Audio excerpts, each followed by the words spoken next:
Eu gostaria de começar com uma história de um tal Milton. O Milton, ele nasceu numa família fazendeira e ele tinha uma vida muito comum, assim, vivendo do campo, né, como sua família era, até os 17 anos de idade. Então, até os 17 anos tudo correu muito bem, mas nessa idade ele sofreu de uma doença. E essa doença trouxe consequências muito sérias para a vida dele e também para as nossas vidas, porque cada um de nós usufrui do que foi desenvolvido a partir dessa dor. A gente usufrui disso na vida. Então, olha só, ele contraiu poliomielite e, a partir daí, ele passou muitos momentos da vida sofrendo de paralisias e de dores que era a identificação dos sintomas da doença que ele teve. Ele chegou a ficar tão paralisado, pessoal, que ele só conseguia, num dado momento da vida, ele só conseguia mexer com os olhos e às vezes mal conseguia falar. Os médicos da época acreditavam de verdade que ele iria morrer, que ele não iria sobreviver a tamanhos acessos de paralisia. As dificuldades que ele sentia, as dores físicas, foram presentes na vida dele a partir de então. Todos os dias da vida dele, ele tinha uma sensação, uma dor para ele contar. Mas ele também teve algumas percepções a partir do momento em que ele teve que ficar tão quieto, ou ele não tinha movimentos. Tudo que ele tinha diante de si era o poder de observação. Então, enquanto ele se recuperava na cama, quase totalmente coxo, quase sem poder falar nada, às vezes só piscando e comunicando-se pelo olhar, né? Ele tornou-se fortemente consciente, olha que legal, do significado de comunicar-se de uma nova forma. Uma comunicação não exatamente verbal, mas uma comunicação pela expressão. E ele percebeu que que a voz não era o único instrumento que ele tinha para se comunicar. Ele podia se comunicar de outras formas. Vocês estão sabendo já quem é esse cara, de quem que eu estou falando? Quem é esse Milton? Esse Milton é o Milton Hyland Erickson. Foi um psiquiatra norte-americano, nada mais, nada menos do que o fundador da Sociedade Americana para Hipnose Clínica. Então, que lindo, né, essa história? Eu sempre me encanto pelas histórias de superação, pessoal. Eu sou uma pessoa que fico muito encantada com as histórias de superação. Eu escuto muita gente hoje em dia na internet, eu vejo outras pessoas que se encantam por aquelas pessoas que tiveram sucesso profissional e financeiro, não é?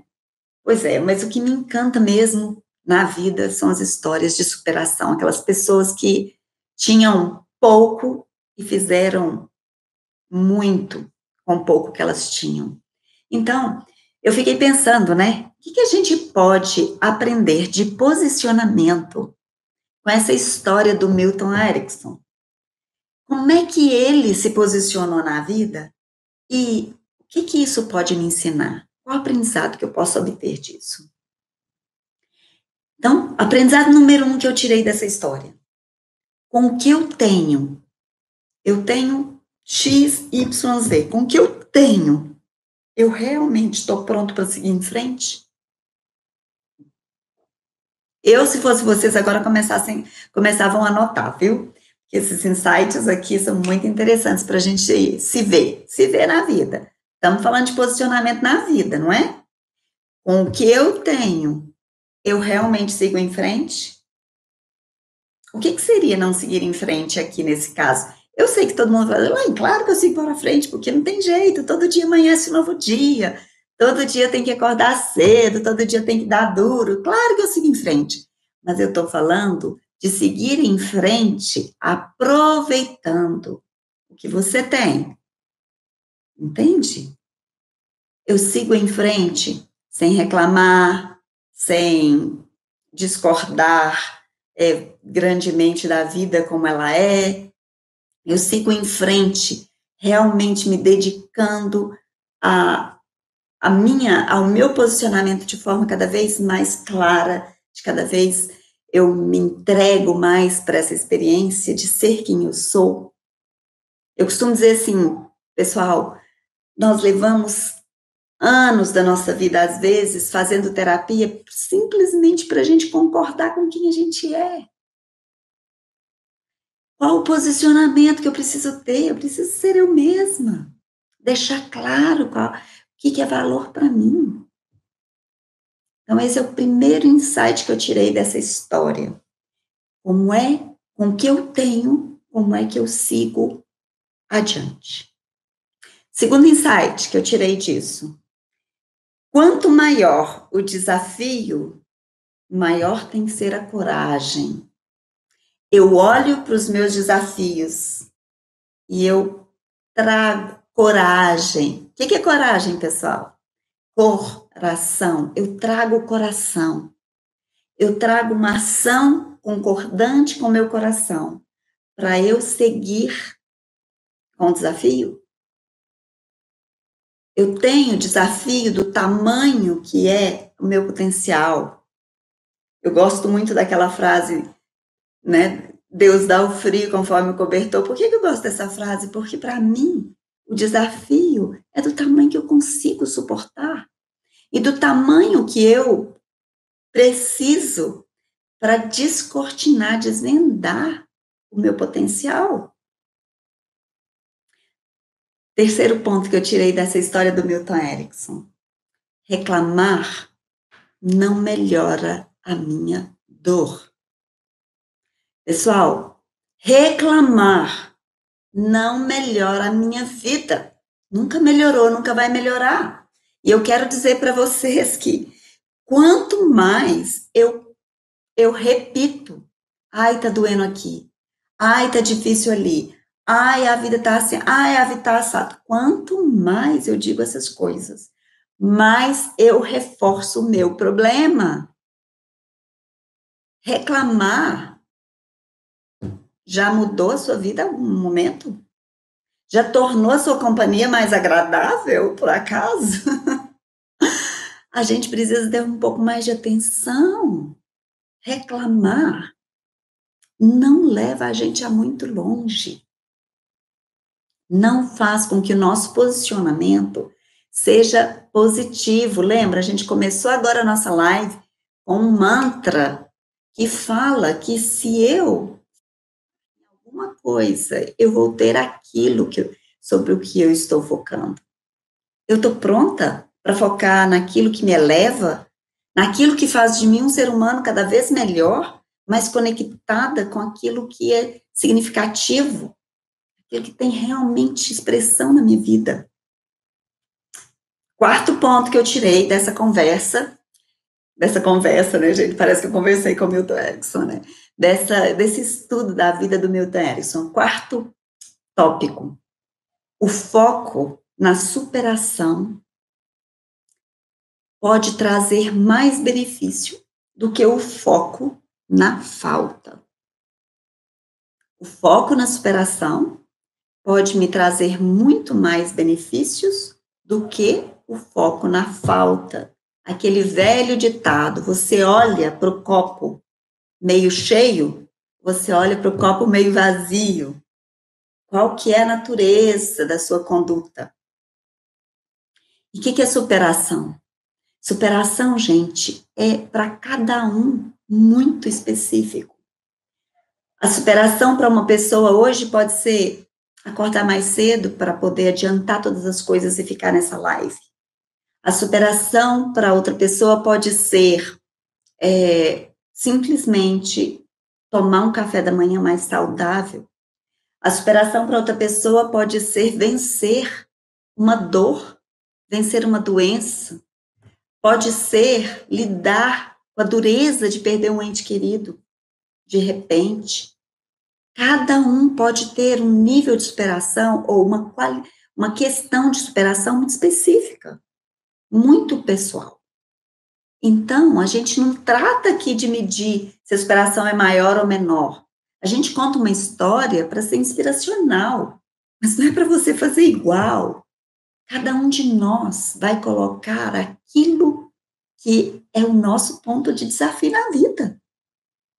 Qual que é o meu ponto de desafio hoje é trazer para vocês uma live que faça sentido para a vida de vocês. Esse é meu ponto de desafio hoje.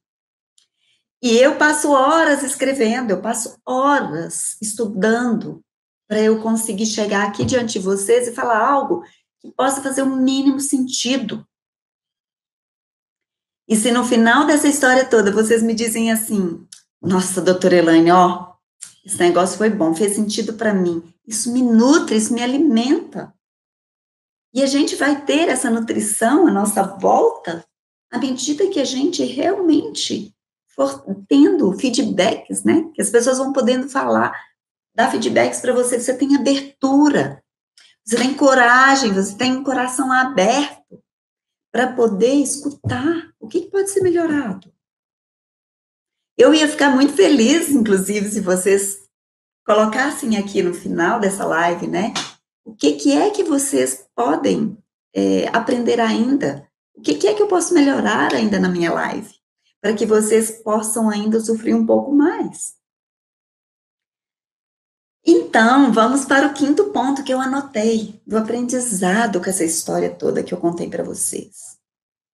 Se eu trago um benefício para minha vida, a partir da minha superação, da minha coragem, de encarar o desafio que a vida está me trazendo, eu não trago apenas um benefício para mim, eu trago um benefício pro mundo.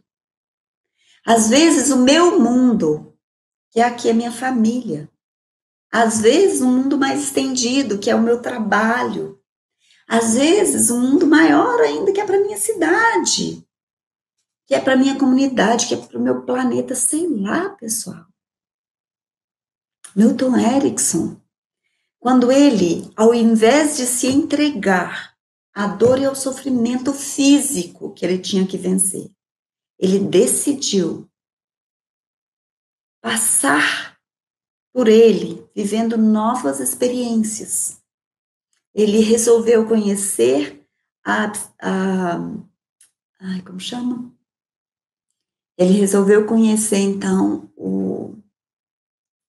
Nossa, gente, acabei de falar para vocês, essa palavra às vezes me some, que é a hipnose, né? Ele resolveu experimentar nele mesmo a hipnose. Ele não descobriu só alívio para a dor dele. Ele descobriu a terapia breve.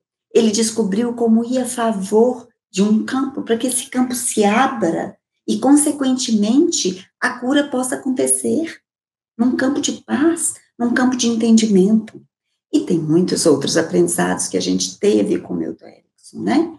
A psiquiatria, a psicologia, a lida com o desenvolvimento humano ganhou demais com a passagem de Milton Erickson no planeta, né?